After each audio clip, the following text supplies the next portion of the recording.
get your unpatched systems patched, myth configurations under control, then concentrate on identity and make sure that we start with visibility and least privilege. And if you start from there, things will start to open up. But keep in mind that, as you're introducing AI tools and everything, the identity problem is going to accelerate. So it's really important that we start with the basics and go from there. This is KBcast. Are they completely cybersecure? As a primary target for ransomware campaigns, Is security and testing and performance and scalability. Risk and compliance. We can actually automate that. take that data and use it. Joining me now is Norbert Kiss, Senior Vice President, Asia Pacific from Delinea. And today we're discussing the importance of securing machine identities as part of your cybersecurity strategy. So Norbert, thanks for joining me and welcome. Hey, Chris, great. Thanks for the opportunity. Great to be here. Okay, so this is an interesting topic. Now, I want to hear your view, given your experience, given your role, about the importance of securing machine identities, but then also, what does that actually mean? Well, maybe I can just start with a little bit of context first. So I spent some years working in the DevOps space and saw what was a huge and rapid change in application development in companies around the region, especially as companies strive to go cloud native. If you remember, that was a trend that was a really hot topic, 3, 4, 5 years ago, and wanted to increase their cloud native adoption and application modernization. And in fact, I saw a lot of great companies, big banks, financial institutions really go from huge monolithic applications to applications that were modernized and quick to market and so on. So I saw a lot of change in that area. And customers also wanted to move from self-hosted applications to cloud-hosted microservices. So that was sort of the start of the machine or non-human identity explosion. These are microservices or applications, constantly calling on each other at huge scale. They were going across containers, they were going across systems, they were going across services, going across cloud infrastructure, and even, in fact, going across country borders. So these were machines making calls on each other to get data at huge scale. And these were all extracting or accessing data and systems, often with very little consideration of security. And in actual fact, I can remember a lot of developers talking to me saying, these security teams, they're getting in the way of me developing applications at the pace that I need to develop. And that was true. It's come a long way since then, but that was true. So this scale of development historically was, it was breathtaking, and the applications were being written at sort of breakneck speeds, and they still are today. The current extension of that is the use of AI. So that's the next phase that we're going through now. So often AI has unfettered, sometimes unsanctioned access to systems and assets across the infrastructure. So that's a little bit of context, but why has it become important, I think, is really what the question is. And that is that all that access is done through the use of credentials, and mostly non-human identities. Really opens up a large attack surfaces for many companies. And given that risk, it exposes companies to a lot of risk, and it should become a top 3 issue for the CISOs. I mean, there are other risks and issues that they need to address, such as network security issues, ransomware attacks, third-party supply chain risk, and so on. But identity security really needs to become in the top 3 issues. These machine identities, they include bots, like AI agents. There's software integrations like APIs. They're now outnumbering human identities 46 to 1. So think of that scale. That was last year. So for every one human identity, there's 46 non-human identities that a CISO has to manage. And that's really, really important and really key for the CISO to get on top of. Each of these applications need credentials to do their job, and the bad actors know that. So they know if they go after those credentials, they're probably going to get pretty good access to systems. And if it's left unsecured, they become a prime target for attackers. So that's why it needs to become very important for us, for the CISOs today. Okay, so there's a couple of things in there that I want to get into.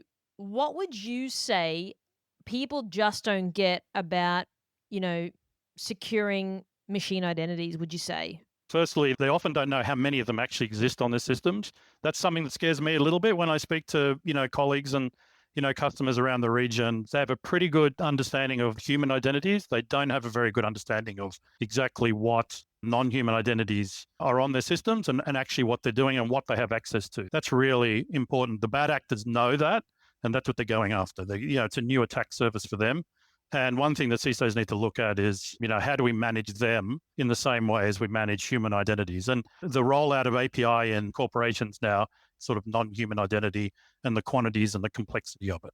Okay, so let's start back someone's listening, they're probably thinking, right, Norbert is right in the sense of I don't know how many of these identities I have from a machine perspective. Where can people start? Obviously, there's a discovery phase and all of that, but given what you do, what would be your advice to, top 3 things that you can say for people? This is where you got to start to make sure that you're mitigating all of the, all of these risks and any potential incidents that could happen off the back of this, which is what you sort of mentioned before. Good question. You touched on one of the points is, start with discovery and visibility. I mean, you can't protect what you don't know. Well, it's hard to protect what you don't know. And you need to know what identities are on your systems and what they're doing.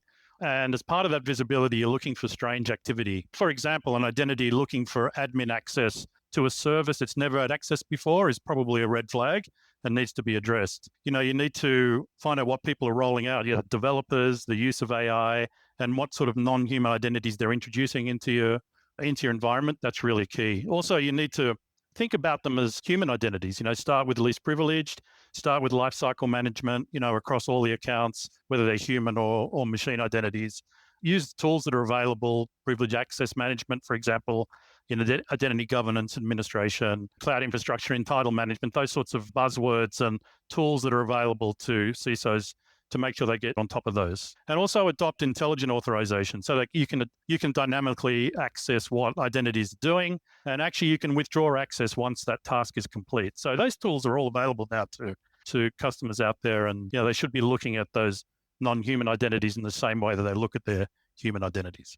Okay, I want to look at just human identities for a moment. So when we look at privileged account management, or PAM as people would refer to it as, do you think that companies out there aren't continuously monitoring who has access to what? I'll give you an example, and this is probably maybe a real example. I used to work in financial services, and given the sensitivity of the nature of the work, occasionally there'd be someone that calls me up from the identity sort of team and say, hey, like, we've noticed you've got this on your account. Why do you need it? And have to explain it. And obviously there's a lot more manual, but do you think that companies nowadays aren't continuously monitoring these accounts in terms of the privileged accounts, and then as a result, something happens, no one knew about it, all of that? What do you think that the main issue is focusing on the human identities that people aren't doing from your perspective? Yeah, good. That's another good question. So, about 44% of attacks are theft of credentials.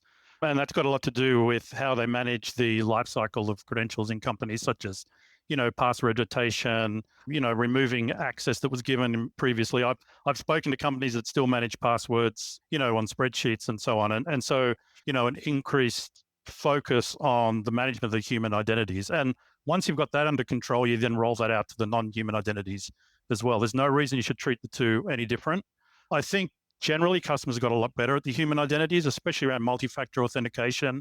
And now you're probably seeing, just as a user, often, if you want to access another system, you need to re-authenticate using another multi-factor authentication. That's another step forward in we're lifting someone's privilege. So we just want to give them the approval for this privilege, another multi-factor authentication authorization, and then we'll withdraw that privilege going forward. I do think generally across the region, customers have a much better handle on the human identities, but there's still a lot of work to do in keeping them up to date, refreshed, password management, what systems they've got access to. One of the things we talk a lot with our customers about is starting with least privilege and working up from there. So let's bring everyone down to least privilege and authorize privilege as it's needed. And we need to do that as seamlessly as possible, because we can't slow people down in companies. People don't want to get frustrated by their security, but we need to make sure that the security policies are in place to, just a recent example with a big customer in Australia who had compromised credentials. They thought they were pretty good at managing the human identities. They had stolen credentials, which had way too much privilege. They brought everything down. It was a ransomware attack.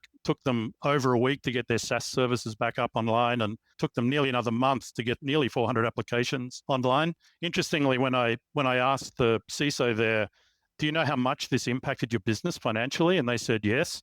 It was 15% of 1 month's revenue. And given it was a multi-billion-dollar public company, that was a pretty big impact. And he said to me in the same breath, but what I can't value is the goodwill that we lost with our customers. And that's something that we're still recovering from. So suffice to say, this CISO has one of the best identity security implementations I've seen. He needs to roll out the same policies to the non-human identities as well. Okay, so staying on this path, I've got something else then I'm curious to hear your thoughts on. So Again, an example, real life example that I've had. Some of these people, organizations have the best intention. Okay. They've got a really good process in place in terms of, their identity and in managing privileged accounts. So for example, you're a contractor, you come in, you got 6 months, you have to set up an identity, but then automatically because of how it's set up, because you're a contractor, your account gets rolled off in, 6 months or whatever it is, right? Which we get. The problem that I faced is that one, the system was really slow for memory. The second thing was every Monday, everyone lost at least once a week. Every Monday, I'd get to work, someone definitely had lost their account some way or the other. The challenge then became to your point, Norbert, before around the 15% loss. We've got these special guys flying in from X around the world. They're pretty expensive day rates, and you've got 10 of them that drop off, and we can't get them reinstated very quickly. That then started to cause a financial loss and as well as productivity because we couldn't get these people reinstated fast enough because of how maybe strict some of the identity sort of process was. So do you have any sort of insight around that? Yes, it's a management issue. I don't have an answer, but I have some insights, right? So it is a little bit of a double-edged sword.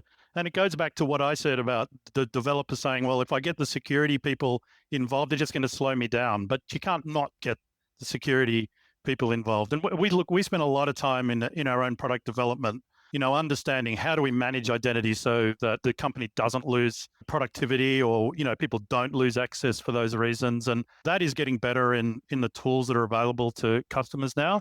And we continue to improve that. Some of it is just about how you manage it internally. It's not necessarily a product issue. It's a process issue internally. We spend a lot of time with, security best practices, with our customers and advise them. How do you stop that from happening? How do you stop a third party vendor, for example, who's accessing your systems, losing their credentials and, they can't complete purchase orders or they can't ship something because they don't have that particular access available to them at the time. So the answer is more than one.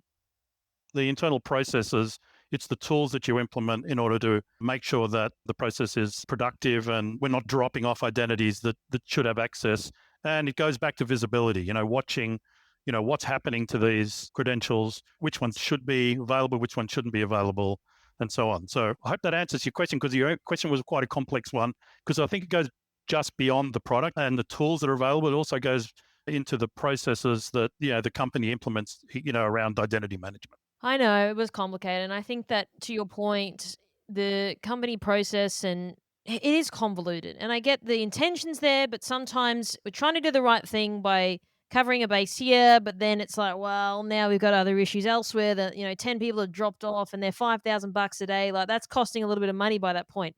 So I want to now press on and talk more around IoT, AI agents. Everyone's talking about it, the adoption towards artificial intelligence in the market as well. And it's growing, as you know. So, walk me through the threats, the compliance landscape, or just walk me through how you see it in your mind. AI is the next phase and one of the biggest threats. Everybody wants to use AI to improve their productivity, give employees access to AI tools, and that's opening up a whole new plethora of security risks. The way I think about it, particularly thinking about a company, but I'm thinking about maybe the healthcare industry, they're putting AI tools on there. The AI tools generally hosted in a SaaS environment. You're getting some machine learning to access all the data of this health company so that the AI can provide the information that you want AI to provide, health records and moving it to a SaaS server in the US to process that information. And you just don't know what these AI agents are doing. So you need to have visibility of that. So the AI is definitely increasing the attack surface and often with little to no governance. Recently, the RSA conference, there was this talk about agentic AI, and that's another really, really interesting angle where agentic AI is about you ask AI to produce an outcome and it goes and makes decisions on your systems in order to produce that outcome. So it may lift access to certain credentials so that it can get data to achieve what you've asked it to achieve. And if you don't have visibility on the identities that AI is using and what systems it's accessing, you won't know what's going on.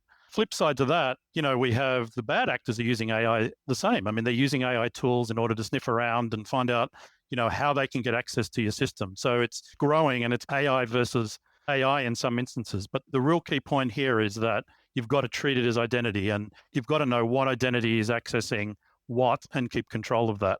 Threats like AI-powered phishing, deep fake. So there's just two examples that I've been speaking about just in the last couple of days. There was a big firm in Hong Kong, and they were deceived into actually transferring tens of millions of dollars to fraudsters, and they used deep fake technology to impersonate people on Zoom calls. So they're literally on video calls. These are public, you can Google these. The incident just underscores how sophisticated that the attacks are becoming by the use of AI as well. There was a recent one, high-profile one in Malaysia, where one of the financial institutions, they were using deepfake to instruct the CFO to initiate a transfer. And luckily that was stopped, but the CFO had no idea that the person they were talking to and they were interacting with was not actually a real person.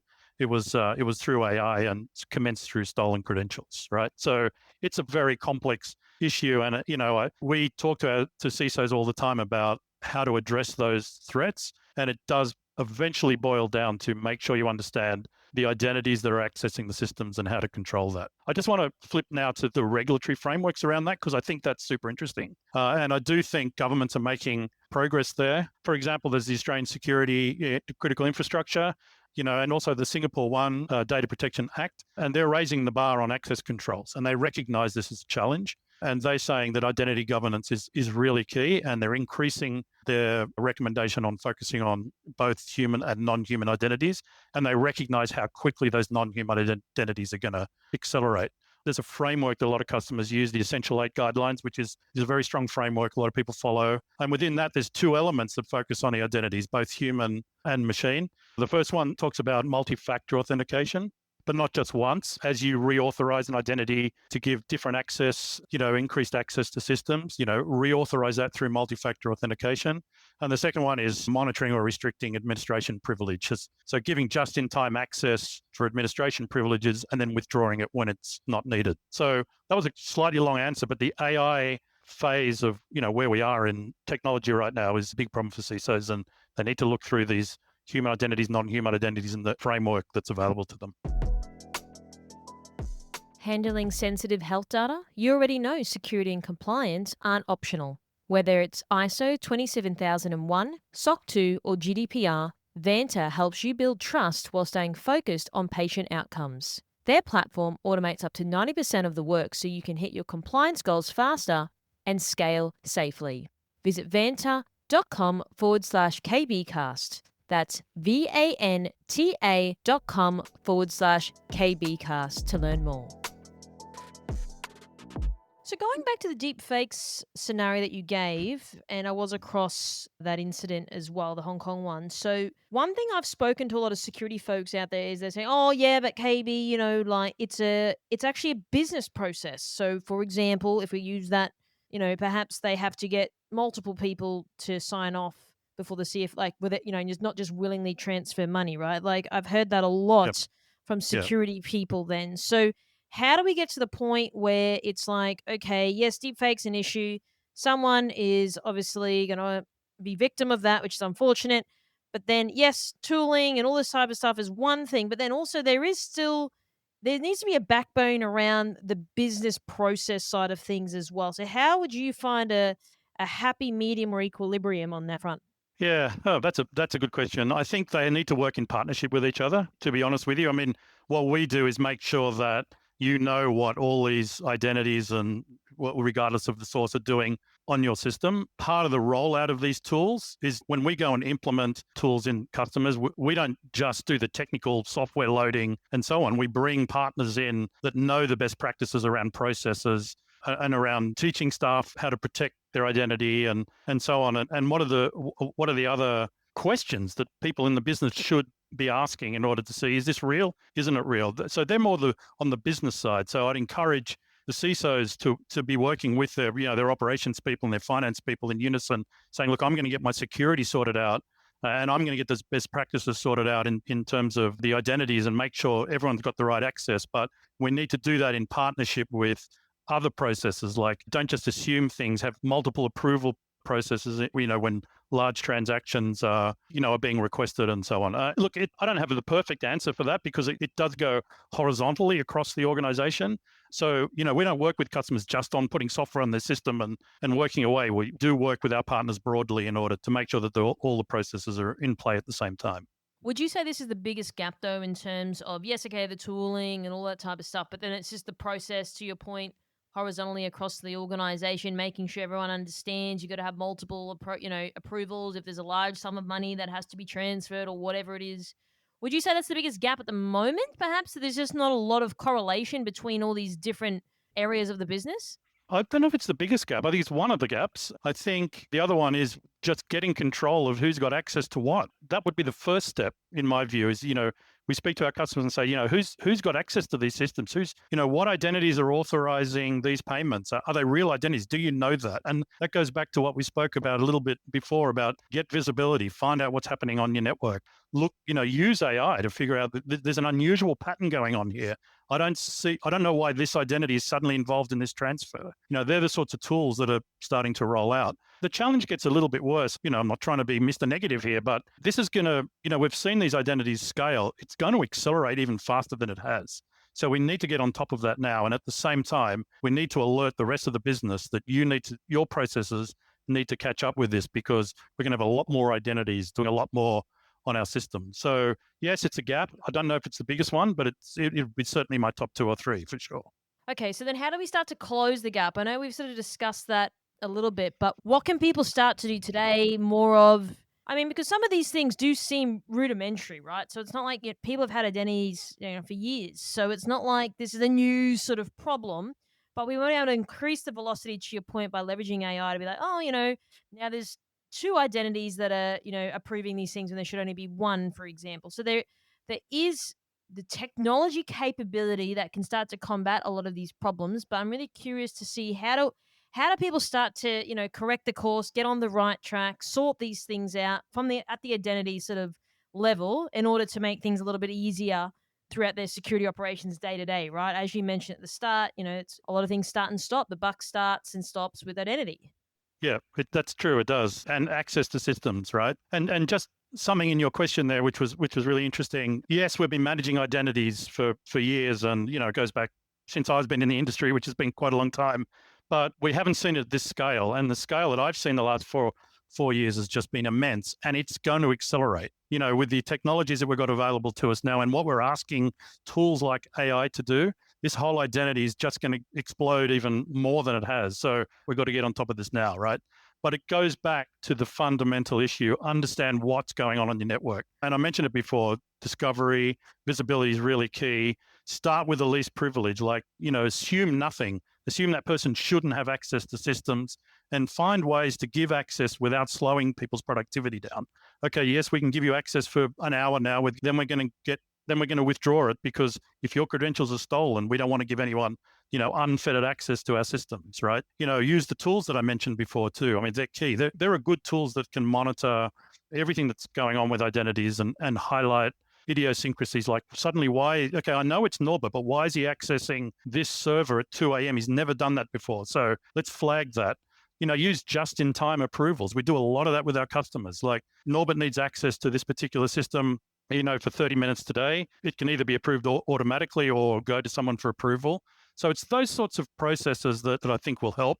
And then I really like your question about how do we then bring the rest of the business into that? Like, how do we make sure that the processes that are surrounding the system are also in place to make sure that we, any strange request for funds transfer that we haven't seen before doesn't get activated without someone rechecking it. But to your point, it all points back to the identity and making sure we understand that the identity has the right access and is doing the right things at the right time. Okay, so the other thing I want to get your thoughts on, Norbert, is, so for example, something gets flagged, you're doing something you shouldn't be doing. What about that gap though in terms of responding to make sure that you don't just randomly transfer, $1 million to someone else that you shouldn't be doing? So company gets the alert to say Norbert's doing something, look into it. Hey, shouldn't be a thing. What about the gap in between that happening and something potentially going wrong? How do we start to intercept that? It could be minutes, could be hours, could be days, who knows? What does that then look like to make sure that companies are ahead of something really going wrong? Yeah, so there's a number of ways. Firstly, today it's slow. If someone's credentials are stolen, you won't know. To the system, it looks like this person with the right credentials is logged on and they've got access, so I'm not going to do anything, right? So again, goes back to making sure that we know who's on the system and they're doing what they're supposed to do. There are tools available now, and they're getting very clever to say, look, there's a pattern here that I don't recognize, that this person's trying to transfer something at a strange time to a strange account, and we haven't seen that before. So let's block it for the moment and seek approval. That's usually going to be a human approval. So you need to make sure your processes are in place to make sure that you're not slowing down, the business flow as well. And also you can use AI tools that we have them already built into our product. So look, I've seen this pattern before. It looks all right. You can set parameters where you can automatically approve it. So limit potentially any exposure. You can have limits with your exposure. So there are a bunch of tools available to do that. But again, I'm sorry to sound like sort of a broken record here, but it goes back to, that identity. Is that identity doing what it's supposed to do? And is it supposed to have access to the system? Because if it isn't, we need to block it and make sure that we get the right approval for it. And those tools, we have those tools today. We do that at scale. What I think the customers aren't quite ready, because they're dealing with their human identities and so on. And that's a journey that we need to go on with our customers to make sure they understand that. So would you say it's harder to secure machine identities based on what you've said throughout the interview than human identities? It's not harder technically. I think human identities are easy to count. You can see them. They're people. What you don't know is what machine identities have been created on the system and what they're doing. And that again goes back to get the visibility. I'm a little bit surprised often that people don't know what's going on in the network, and they're surprised when they see it. And I love going through that journey with the customer, because look at this. There's 1,000 machine identities here that you didn't even know existed that are accessing credit card numbers, for example. Like I say, we need to make sure that they're controlled, that we're rotating credentials and so on. So it's not harder technically to protect it. It's just the process of identifying them and making sure that we put them under the same umbrella that we would put a human identity. When you say same umbrella, do you mean in terms of the impact it could cause? Is that what you mean? No, I meant like credential rotation and making sure they got the right access and so on. I've actually seen credentials, non-human identity credentials, hard-coded into people's code. The average in 2024, by the way, this is a number that I remember in my head, non-human identities, credentials on average last for 627 days. The human identity lasts for less than 30, generally speaking, right? So there are non-human identities with credentials that are on people's systems that haven't been changed for some time. A bad actor gets that, they've got unfettered access to your system. And unless you're monitoring and visualizing that, it's tough to know what's really going on in your network. Okay, so I want to sort of switch gears for a moment and talk about prioritizing. Now, as you know, Norbert, everyone's got 1,000 things to do. No one's getting through it. I'm speaking to people like yourself day in, day out, and every person comes on and say, oh, this thing's more important. How do you effectively start, or what would be your advice for people listening that, how do I start prioritizing this? Because as I mentioned, everyone that I speak to, every person I spoke to is like, hey, this needs to be the priority. And I get that. And look, got super smart people that I'm speaking to on this show. And it's, oh, that was such a good point. But not everything can have the attention or the priority. So what would be your best guess to ensuring that people are managing their priorities internally more effectively? Yeah, look, I sympathize, with the CISOs. I talk to CISOs every day, and I sympathize with their complexity. They've got to get it right 100% of the time, and the bad actors have got to get it right once in order to get access. So it's a tall order. And the things we've been talking about today is, how it's going to scale in the future. But let's just go back to basics. Let's get your human identities under control. Let's do that first. And let's do that through visibility. Let's do that through, identifying what access they have. And let's bring everything back down to least privilege and work up from there. And if you do that, you then mitigate some of the risk, even in the non-human identities as well. But let's start with the human identities, bring it down to least privilege, and work up from there. And let's do that without upsetting productivity and, people saying, oh, I can't log on today. And we have ways of doing that and working with the processes with our customers to do that, right? But we do need to shout out to the CISOs that, that 44% of breaches are stemming from compromised credentials. We need to know that's happening. And we need to know the impact and the business impact and the cost to the business of that happening. So, do all the other things, get your unpatched systems patched, your misconfigurations under control, for example, then concentrate on identity and make sure that we start with visibility and least privilege. And if you start from there, things will start to open up. But keep in mind that, as you're introducing the, AI tools and everything, that that is the identity problem is going to accelerate. So it's really important that we start with the basics and go back from there. Yeah, I mean, people always talk about the basics in security, and again, we're still struggling to get it right. What would you say though, in terms of, and I know we're speaking a lot about identity over the years, etc. Mhm. Do you think though that, and I hate to say it, given, I mean, I've worked in the security field myself historically, do you think that people just find identity a little banal, perhaps, or sometimes it sort of feels a bit relegated? I hate to say it. Sorry, Norbert. Oh, yes, they do. I mean, how many times have we logged on the system saying, oh, what's that password? Oh, geez, I've forgotten, reset it. Like, it's just frustrating, right? And the security tools are there for a reason, right? But, we need to do a better job as vendors as well. We need to make it easier for the customers to implement effective security strategies. And we think about that every day. Whenever we're developing a new feature or putting something into our product, we're thinking about how do we accelerate that for the customers, because the complexity to the CISOs and their security teams is enormous, right? And it is frustrating. And that's why I said on the previous question is let's just dumb it down and get back to basics. And, let's talk about identity management and least privilege. And if we start from there, we then have a good launch platform on which to, bring in all these other problems that we're going to have going forward. So the tools are getting stronger that customers have access to, vendors like us, for example. We're constantly thinking about how do we make it just easier.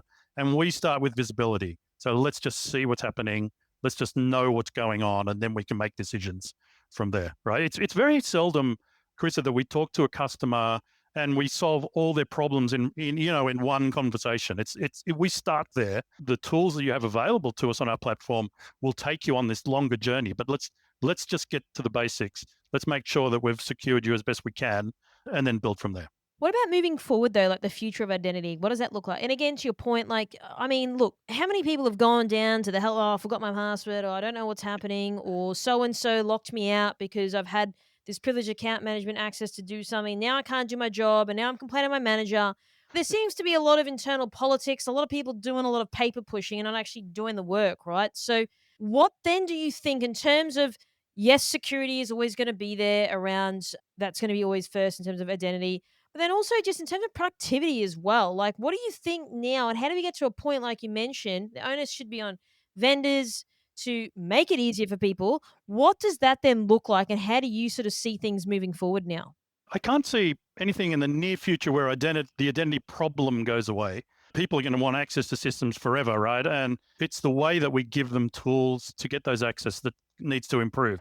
We're all frustrated with passwords. I watched one of your previous podcasts about passwordless access, and I think that's something that's coming and going to come faster, and other ways of identifying people and making sure that this is Norbert who's coming onto our system, and so on. So I think there's a lot of sort of evolution to happen there. And once we know that it's Norbert, then how do we make sure that Norbert's got the access rights that he needs in order to do the job that he needs to do? And a lot of that's going to come through intelligent, the AI functionality we build into our own product, the monitoring, seeing what Norbert's done before, for example, on the network, and giving him the access that he needs in order to do that. To be honest with you, I think the answer you're seeking is, we're going to have this magic way of getting on and having all the right access rights at exactly the right time. In reality, that's a way off, I think. The customers have got a long way to come in terms of their internal processes, and even vendors like us, we've got more technology to build into our offerings to make sure that happens. And the challenge we both have together, customers and the vendors, is that it's starting to scale pretty rapidly and challenge. And by the way, the bad actors, they're on it as well. They see this challenge, and that's why we need to, get on as quickly as we can. And we need to make sure that we understand what's going on people's networks so we can stop something now while we're fixing all this process. I don't have a perfect answer to that, to be frank with you, because I think it's an evolution and it will continue over time.